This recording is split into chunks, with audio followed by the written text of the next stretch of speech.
Good day, mates. Welcome to U.S. Home Talk here.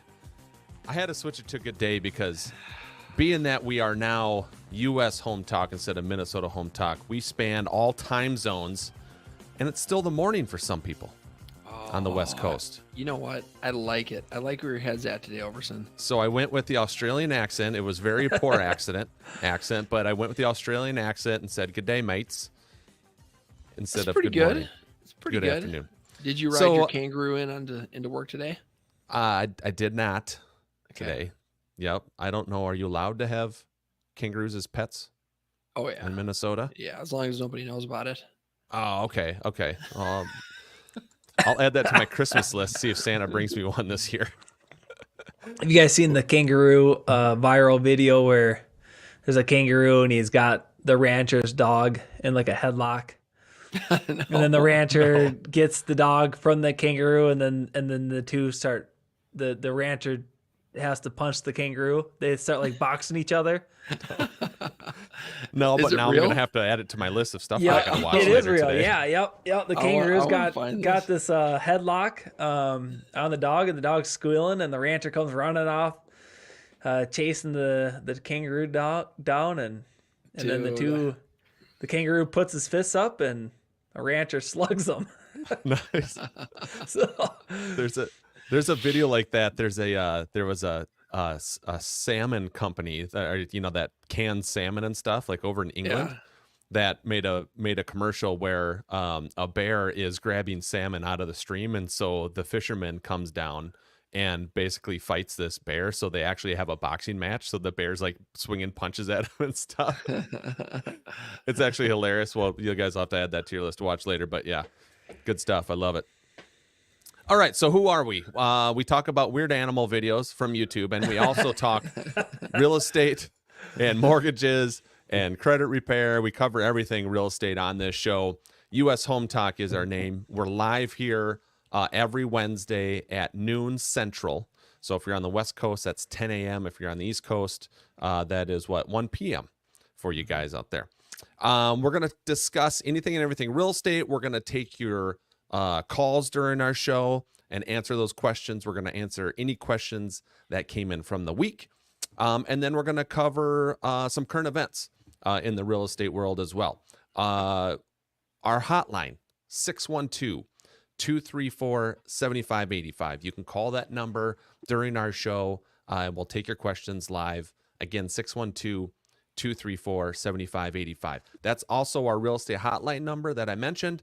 That gets to us 24/7. So if you want to reach out to us at any time during the week, that's the best number to get a hold of us, 612-234-7585. And you can also catch all of our podcasts and previous shows on any sort of podcast service that you have out there. Spotify, I don't know what the Apple is. I don't have an iPhone, so I don't know what that is, but you guys know exactly what I'm saying. iTunes. Yep. iTunes, all of that fun stuff there. You know, I still got my MySpace page, so I'm not quite up to speed on all the, fancy iPhone stuff. Speaking of that, Marcus, do you got an iPhone or you got an Android? No, I am an Android. So you are part of the team here. Good. Yeah. Yep. We're all Android users. The software that they have is I find comforting. Comforting. Evan, what do you got? Like that. You an Android guy still? I could have swore Evan was your Android. Yeah, still? I'm running a Google Pixel right now.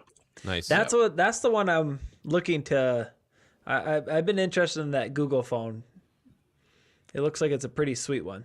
It's fine. This is not a phone review show, but my review of the Google Pixel is it's fine. It's fine. It's a phone. Gotcha. Maybe I'll keep my Samsung then. I don't want Talked him fine. out of it. Talked him out of it. So we got Jason Walgrave here, Walgrave Real Estate Group, and the Minnesota Real Estate Team at Remax Vantage Plus. We got Marcus Walgrave, Heg Realtors. He's out of Sioux Falls. Myself, Mike Overson with Luminate Home Loans, branch manager here in Minnesota. Welcome to the show, gentlemen. We do have an article we're going to talk about today. Dave Ramsey. Dave Ramsey, well-known real estate guru, says it's time to buy a house. He says it is time to buy a house right now. So we're going to talk about the article that he wrote and cover some of the points as to why he's saying it is time to buy right now. A lot of these things are not going to be a surprise to any of us because we've been preaching these things here over the last couple months. But it's nice to see that it's not coming just from us anymore. It's coming from Dave Ramsey, who is very well known in the real estate game. Well, it's nice. It's nice to see that Dave Ramsey is as smart as we are. I mean, that was what I was really happy to see this morning. Because he has such a big audience. I was like, you know what? I'm happy for Dave and I'm happy for all of his listeners because he is now as smart as we are.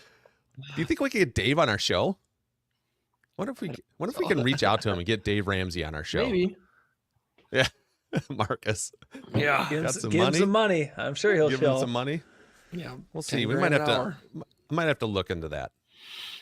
Maybe if we just talk poorly about him for a whole hour, then he'll want to come on the show to rebuke it. Maybe But we're just not gonna Jason, do just that. maybe send me your credit card info and then I'll see if I can make something happen there. All right, so let's talk about the reasons why Dave Ramsey says it's time to buy a house. Number one reason, mortgage rates have sharply declined since the end of October. Mm-hmm. So let's go back to basically when rates reached their worst point that I have seen in my entire career. I started mortgages back in June of 2004. The worst rates that I have ever seen in my career was October 26th of just this year, October 26th, 2023. Rates were, depending on credit score, 8.25 to 8.5. Okay. Today, for that same borrower, interest rate, I just priced one out, is at 6.875. Yes. Sweet. Right? So we're in the sixes again. Love it. Bam. Right? And it looks like this is going to continue. This trend is going to continue. It's not going to fall sharply. We did kind of get a nice sharp fall. October 26th to now is what, 6 weeks? Mm-hmm. Going down over a 1.25%. So like 1.35% to 1.5% in 6 weeks. I mean, that's a pretty aggressive drop. That's a good drop. I don't see that trend. I don't see that level happening. I still see mortgage rates drifting lower, but it's going to be a slower drift down than what we've seen in the last 6 weeks. But nonetheless, I think they're heading in the right direction. And I think it's here to stay. Love it. So that's number one. Let's go to another point he said. So he's like, have you ever heard someone say you should buy a house? Or that renting is like flushing a whole bunch of money down the toilet every month? He's like, yeah, we've all heard that stuff too, and it's nonsense. So the truth, and he brings us up to truth, he says, buying's not for everyone. Okay, so that's the other thing too. It's not like we're just throwing this, you got to buy now thing. One of the things he mentions in there is if you are thinking about buying the house or have the ability to buy the house in the next 12 months and you're financially ready, he's saying basically the next 3 months is going to be your best time to buy.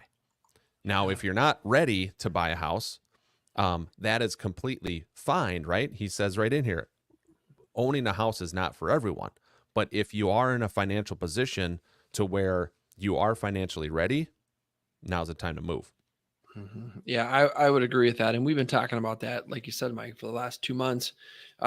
There's, I mean, man, especially this month, December, there's going to be some great deals out there. There's great deals in new construction. Builders want to close out some specs before the end of the year. You got, properties that have been on the market a while now. There's opportunity there. I'll tell you what, last year, the last week in December, was like they turned on the fire hose of what we would consider the spring market. Things started getting wild and busy. It started last week already, and so this year I feel like that, that frenzy has begun. I mean, we got more calls and emails and inquiries in the last week than, definitely the previous month combined. And I think that the rest of this month is going to continue, but there's opportunities out there. And if you wait until spring, there's likely going to be more competition. And we've run those comparisons on, okay, if I'm paying a little bit higher interest rate, but I'm not having to pay more than asking price or even getting closing costs paid for, or if I get a better interest rate because I'm going to wait till spring, but now I'm in multiple offers and it takes me 6 offers to get a house and I had to pay 5 or 10% higher than list price. What's a better deal? Well, it's a better deal to buy now, and so I think I think the advice is very accurate. We are encouraging, all buyers that we're talking to right now. Look, if you have the ability to buy something in the next couple months, you're probably going to get a better deal than if you wait till March or April. Yeah, there's a stat that I saw the other day. They said there's 5 million pre-approved buyers out there waiting and ready to buy a house, but their main reason why they're waiting is interest rates. So let's play this out. So let's say interest rates follow the track that I believe they're going to follow, a slow drop between now and let's say March 1st. If we're at 6.875 today, let's say we're at 6.25 on March 1st. That would be like a slow, steady drop that I can see happening. We get to 6.25 on March 1st. How many of those 5 million buyers come out and say, okay, interest rates are now at a spot where now I can go out and I can buy the house that I want to and I can afford it? Yep. Right? Just think of all the competition that just got infused into that buyer market right now. Mm-hmm. Right? So then what happens? You have multiple offers. So now the house that you're looking at today that doesn't have any offers on it maybe had a recent price drop, right? Mm-hmm. That if that same house on the market or similar houses on the market in the spring, well, guess what happened? There's going to be no price drop. You're going to be competing with other buyers. You're likely going to be paying, and in our market, 10, 15, 20 grand, maybe even 30 grand over list price to get that house. Mm-hmm. That's what we're going to see again, especially if rates go to where I think they're going to go to in the spring. Yeah, and the inventory, folks, isn't going to be much different this year or next year. It's going to be similar to what it was this year and last year.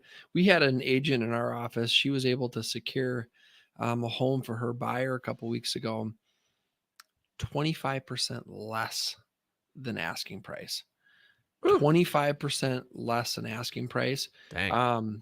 So on a $400,000 house, that means, I don't recall what the price was, but on a $400,000 house, you're talking about picking that up for $300,000. Well, there's opportunity. She found a seller that was motivated. They wanted to get it closed before the end of the year. Maybe it was an estate, or maybe it was some type of distress sale. There's opportunities out there, and I really believe there will be less opportunities in the spring than there are now, as far as getting a deal. Yep, I completely agree. Same kind of a similar situation. Working for a client that I had here this past fall. House property hit the market early spring, and if sellers who maybe hit the market this past spring were maybe working with numbers and comps that were based off of 6 months prior to that. It was common to see a lot of properties in a sense be overpriced simply based on sold comparables and not really putting that market adjustment into the list price, thinking that they could still get what sellers were getting at the end of 2022, hit the market in 2023, overpriced, sat on the market, price reduction. Well, my client finally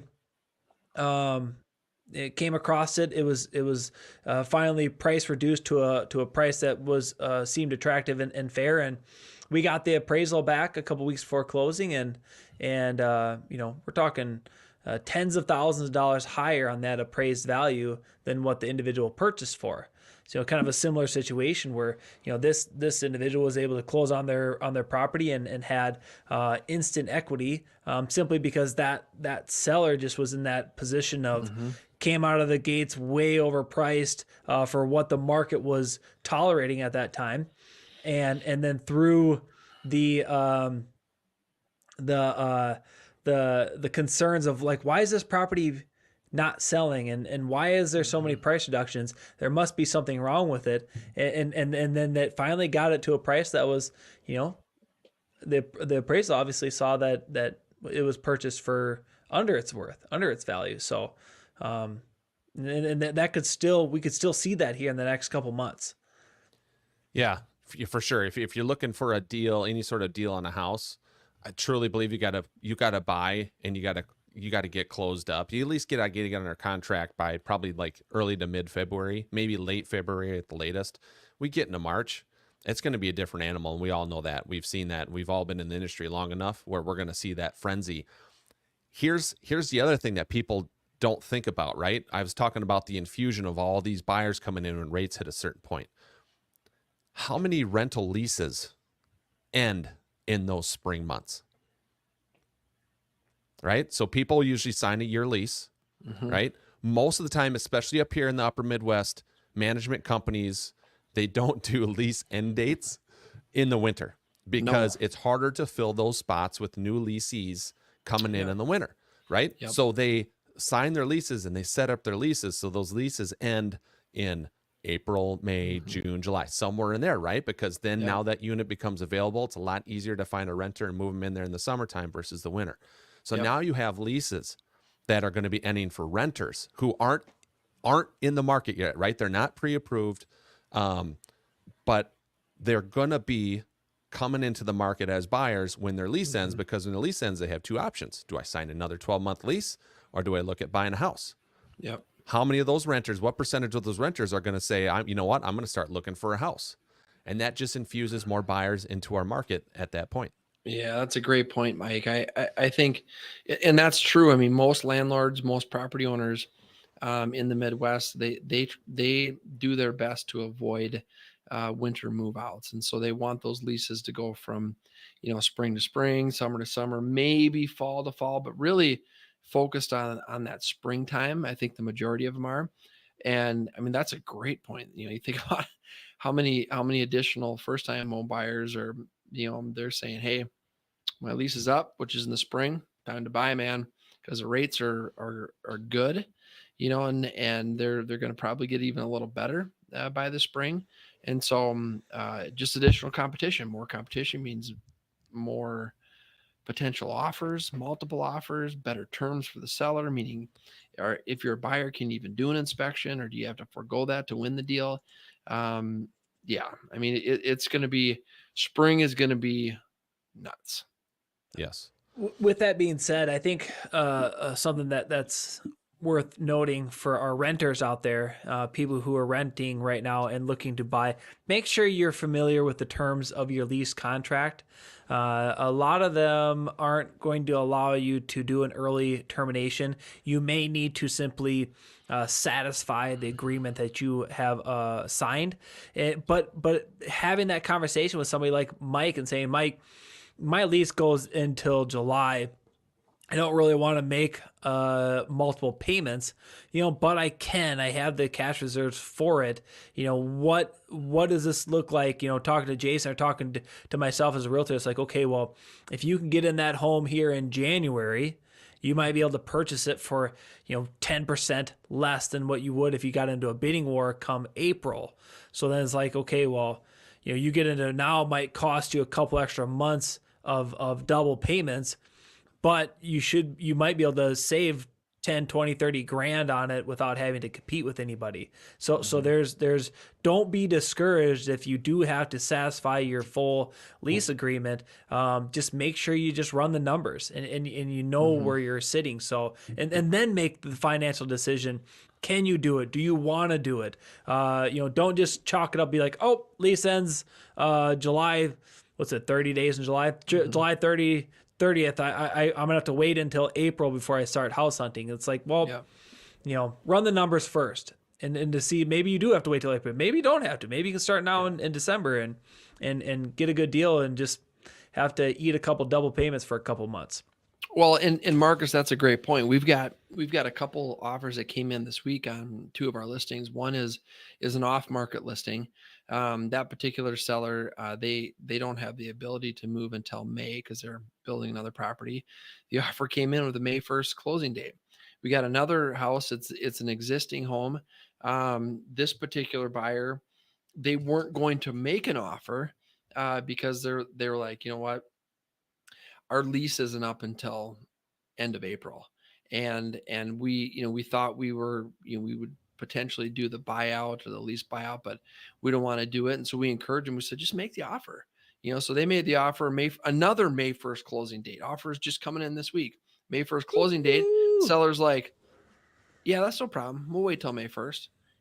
And so just don't wait. I mean, at the very least, position yourself to get your financing done, get pre-approved, get your search set up with your agent, keep an eye on the market, get ready to go. And there's, you'd be surprised at some of the deals that we get through that you think are just, not going to happen. There's no way a seller is going to wait till May 1st. Well, two this week that we're working with are like, yeah, I'll wait till May 1st. The seller is happy because it's done. They don't got to worry about it. Buyers are like, I got my place secured. I don't have to worry about it. So, think outside the box. Hire a top agent or team. Hire a top loan officer. Folks, be represented by, one of the best in your market. And because it's a big deal. I mean, what you're doing is significant. It's probably the biggest purchase you're ever going to make. Make sure you've got the best representation available. Those are great points. I was actually just going to draw a schematic of that, Jason, real quick. Here we go. Here it comes. You're going to want to work with, hold on here. Okay. Do you see this? Yep. You're going to want to work with someone here. There. Someone who is thinking outside the box, if you will. It's very artistic, I know. I like visuals, Mike. I appreciate visuals. Stickmen visuals are fine. I mean, I like visuals. So that should really drive the point home there for you guys. You're welcome.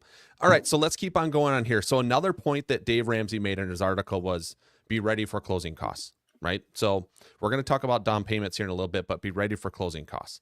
The reason why this comes up is because if we go back to the COVID years and even the first probably 3 to 4 to 5 months of 2023, right? How many deals were put together where the seller was paying towards the buyer's closing costs? Oh, I mean, 1%. 1%. Is that what it is? Yeah. 1%. So one out of every 100 deals that happened during that time frame, the seller paid for a portion or all of the buyer's closing costs. 1 out of 100. Okay, let's look at the last 3 months. What's the percentage of deals that are closing in the last 3 months where the seller is paying a portion or all of the buyer's closing costs? It's got to be 35, 40%. I'd say more, way more. 63%. Wow. Right? So now 63 out of 100 deals, the seller is paying something towards the buyer's closing costs. In the next 2 months, that number is probably going to go to 70. Yep. I would imagine it's going to be 70% in the next 2 months. We get into March, April, May, June, that number is going to go back down probably under 20 and maybe even under 10% because of the frenzy that's coming, that we all know is coming. Yeah. So with that topic, I feel like the builders kind of set the benchmark for that, right? I mean, when you see businessmen and women that own construction companies, multi-million-dollar companies putting out million-dollar products, being homes, and they're offering discounts, it's something to a seller, it's like, well, I guess, I've been seeing the billboards, the builders are giving out, some sort of buyer credit. It must be the market now. And so I would suspect that if builders start pulling back their incentives to purchase, then that's probably when we'll see sellers do that as well. But if the builders aren't pulling back, it wouldn't surprise me if that number stays high. If it stays closer to 50%, then it would drop down to, you know, this 20% number. I think the builders will kind of set the tone in terms of what sellers may need to do to get a good deal go through. Yeah, you're right. You're right, Marcus. I mean, we had a listing in Lakeville where there's a lot of new construction, an existing one, and our sellers, you know, they kind of had to follow what the builders were doing because there's a lot of new construction. They offered a buy down on the rate. You know, they offer, you know, they were mirroring with the builders. So that's a great mirroring point. them. Yep. Most builders are offering some pretty good incentives right now. You know, whether it's closing costs or rate buy downs or, you know, or additional amenities or, you know, free deck or finished portion of the basement. So that's a great point, because you go back 2 years, the builders weren't offering anything, man. They were, in fact, there was, you had to give me your firstborn. Well, dang near, but here's what some of them were doing, which I don't agree with, but here's what some of them were doing. They were, and this is probably 2021 is when the majority of this happened. They're doing deals. They're signing deals, and they have so much demand that if a buyer came to them and didn't like what was going on, the builder would just say, that's fine, cancel. And even if they were out of the timeline in the contract where the buyer was going to get their earnest money back, the builder was saying, you can have your earnest money back. I don't care. I'm just going to turn around and resell the house for 40 grand more, you know? And so, but when you got builders in that mindset, it's not great for the consumer, right? Cause then it's like, well, what if there is an issue? You know, is it in the contract? Do we have to fix it? It's not. We got enough going on. We're super busy. They weren't doing anything. There was no closing costs. There was no incentives. There was no extras. They were hoping you were going to cancel so they could resell it for more to somebody else. So, and that's not what's going on right now. Now, what I thought you were going to say, Jason, I don't know if the builders up in the Twin Cities were doing this, but we had some down here that were building in a up to X%. In some cases, it was 8% increase to sale price based on the volatility of the building materials. So in other words, you buy a $300,000 house, you get it under contract from the builder. Builder was reserving the right to raise that price up to 8% additional to cover the volatility of the material, because they were wanting to still put these products out there, maybe with just foundations. And they weren't, you know, didn't have the lumber purchase at that time, whatever it might be. So then at the end, even though that you agreed to 300 on day one, at closing, buyers were then paying for $324 for it. So there was like that built in, like, hey, you know, and it's the same concept that what you were saying in terms of like, you know, the cost to the builders was going up. So they knew that if a deal got canceled, they were still going to be able to sell it for more, because I mean, everybody knew what happened to building materials during that time period and the volatility with it. Yeah. Yep. And you know who really likes it when that happens? Loan officers really like it when that happens. When the price goes up 8%, like 3 weeks before closing. What's better, Mike? The price is going up or rates going up? Well, the price going up isn't a big deal unless your appraisal's already done. So now you get your appraisal done, and now the price goes up 40 grand, and you're like, sorry, you can't just get. The value of a house just doesn't change because of the price of the house changes, right? Right. So it's like that. Okay, so 40 grand. So we can't just roll that into the loan. We can't just get an appraisal to come in 40 grand higher. You didn't do anything different to the house. It's the same house that got appraised. It's just the materials to build that house went up. It doesn't make the house worth more, you know? Got to tap into that cash reserve. So yeah, so there were some weird calls back then, that's for sure. Going towards down payment though here. So that's the other thing that Dave Ramsey brings up. Now Dave is a proponent of a higher down payment, a 20% down payment. But one of the advantages in today's world is the low down payment options, right? Yeah. So you can get in with as little as 3% down. We all know that the loan limits are going to go up for 2024. So at the top end, if you want to do the minimum down of 3%, you could actually buy, you know, like a $790,000 house, put your 3% down, and you can get a standard conventional loan at the interest rates where they're at today at 6.875, which is crazy, right? Yep. That's crazy. But down payments being low like this and the loan limits going up, it's just going to open up doors for people to be able to get in. Because to be honest with you, I mean, I see lots of applications, right? I pre-approve a lot of people every single year. Most people have no problem affording the payment. If there's a hurdle, especially for first-time home buyers, it's coming up with down payment. Yeah. Right. So if you can take some of these low down payment options and use that to your advantage, now you're getting rid of typically the biggest hurdle especially for first-time home buyers to get into that house. Now you're coupling a lower down payment, and maybe you're getting your closing costs paid for by the seller now, and you have interest rates that just came down 1.5 points in the last 6 weeks. All right. So here's a question for you, because I disagree with that philosophy. You got to have 20% down to buy a house, right? So let's say you take a first-time home buyer, and they've got minimum down, which is 3%. They're able to buy the house today. And so that's home buyer number one. They bought the house today. They did their minimum down. They're in. You got home buyer number two. They're taking the I need 20% advice. So they're going to spend the next 5 years potentially saving up the 20%. Okay. Now they got their 20% down. Great. Well, what happened to that house in the last 5 years? It appreciated on average 4% per year, right? So now the buyer one that bought 5 years ago, they already got their 20% just through appreciation, and they only had to put the minimum down, and they were able to be a homeowner right away and all the benefits of homeowning. Where the other guy or gal, they waited to have the 20. I don't think it's good advice. I think that if you've got an extra $100,000 to put down on the house, I think you take that money and you keep it liquid in an account, and you have it available. But you still do minimum down and take advantage of the financing options out there. I think that the idea of saving up enough money to pay off your mortgage, that is a great goal. We should all be striving for that. Have enough cash in the bank to pay off all the debt that we have, including the mortgage. But does it make sense to take all that cash and liquidate it into paying off that mortgage when you've got a great rate? I don't think so. I think it's better to leverage financing. We are big believers, and the three of us, in leveraging bank financing to build individual wealth. Yep. I agree. Yeah, like I think it's a Rich Dad Poor Dad author. Yes.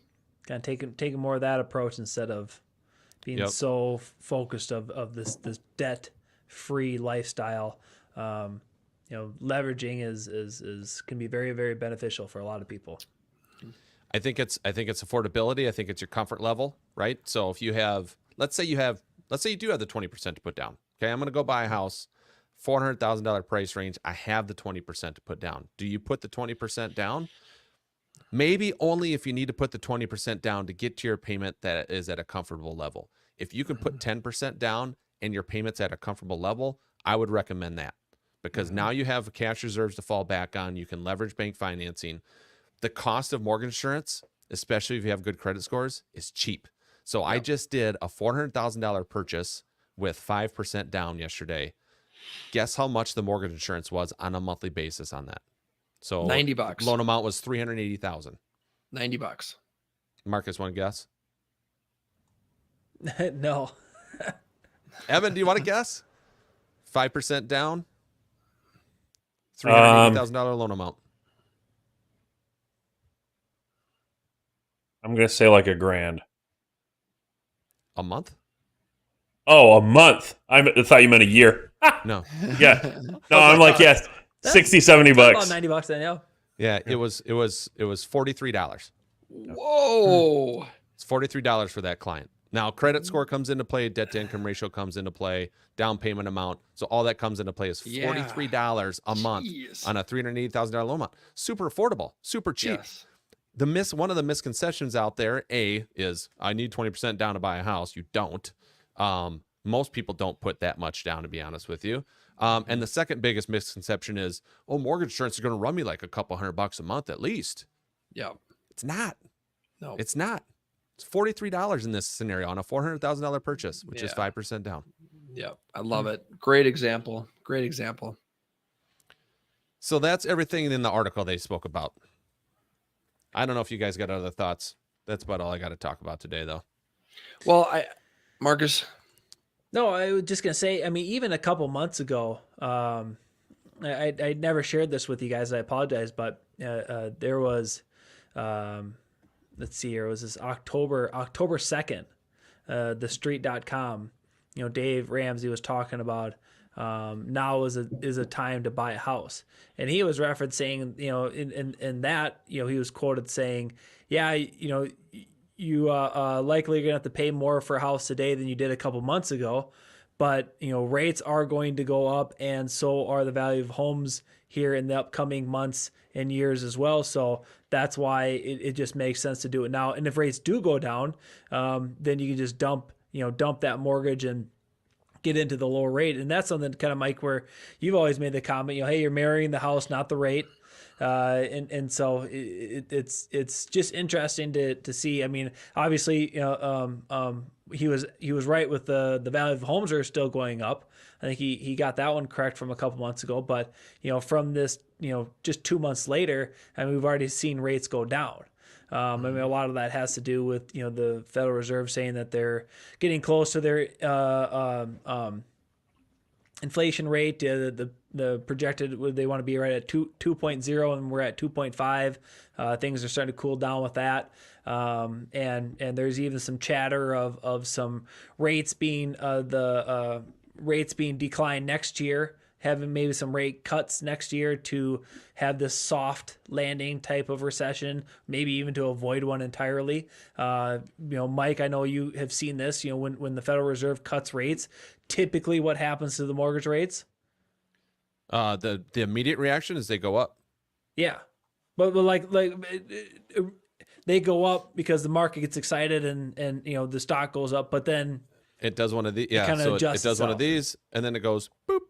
Boop. Yeah. So, so I mean, that's something to where if they actually do have some rate cuts next year, I mean, I've even read a couple times where there's talks of maybe up to 6 rate cuts next year.